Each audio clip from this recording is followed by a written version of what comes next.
Bank Hapoalim carpet is dedicated to the largest bank in Israel. Bank Hapoalim, which literally means the Workers' Bank, was founded in 1921 by the Zionist movement and the worker unions with a social ideology. In its early years, the bank was strongly identified with the working class in Israel. But in 1997, following a severe economic crisis, the bank was bought by one of the richest families in Israel.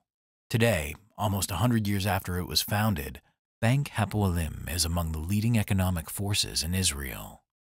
Although its days as a socialist symbol have long since passed, it still keeps its name.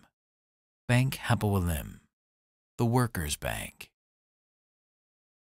Bank Hapoalim carpet was designed by the artist Ido Michaeli. It combined symbols from the bank's history and the Zionist socialist movement. In the first stage, each element was painted separately using a light table. After that, all the elements were composed together on a tracing paper and then copied using gouache paint. Because of the weaving process being used, the amount of colors had to be reduced to 5 shades in total. Over 100 symbols are embedded in the carpet. Images from the world of economics and banking. Images related to Jewish history and Israeli socialism. Images of Zionist leaders such as Weizmann, Ben-Gurion, and Herzl, all taken from Israeli bills and coins. Then the image was scanned to finalize the color separation. Most countries where carpets are still being woven by hand do not have diplomatic relations with Israel, and certainly no trade relations.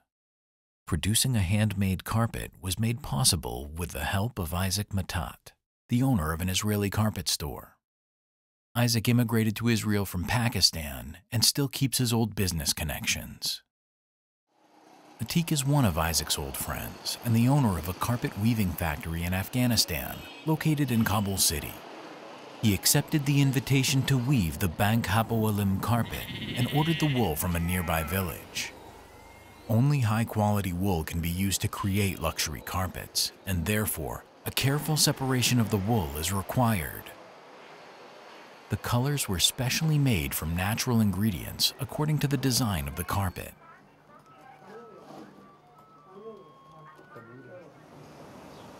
Later on in the factory, the wool was wrapped and rolled for coloring.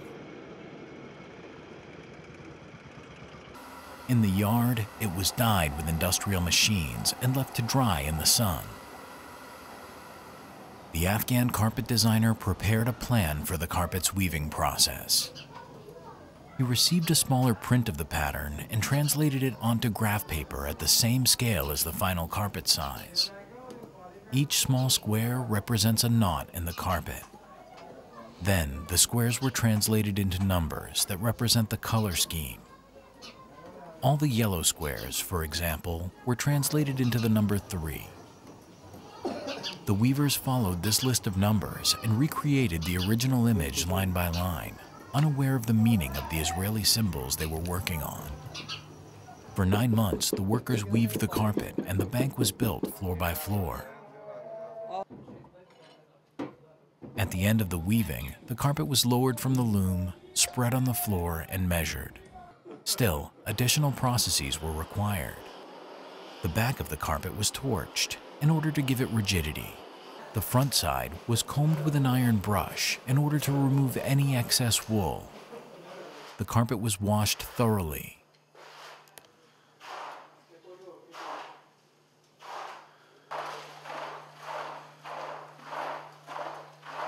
During the washing process, the foreman used a powder dissolved in liquid in order to set the colors. On the roof of the factory, the carpet was laid to dry in the sun for a few days.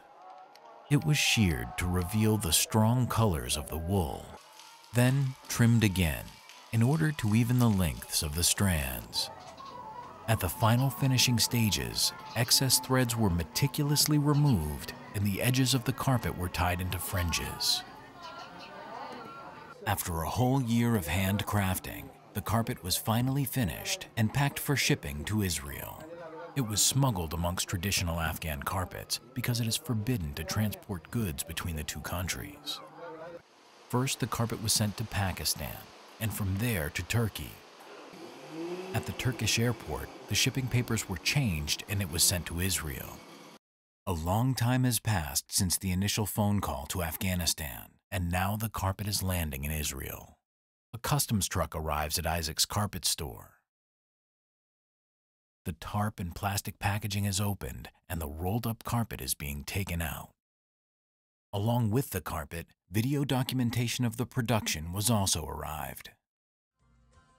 The next morning, the Bank Hapoalim carpet arrived at the Israel Museum in Jerusalem.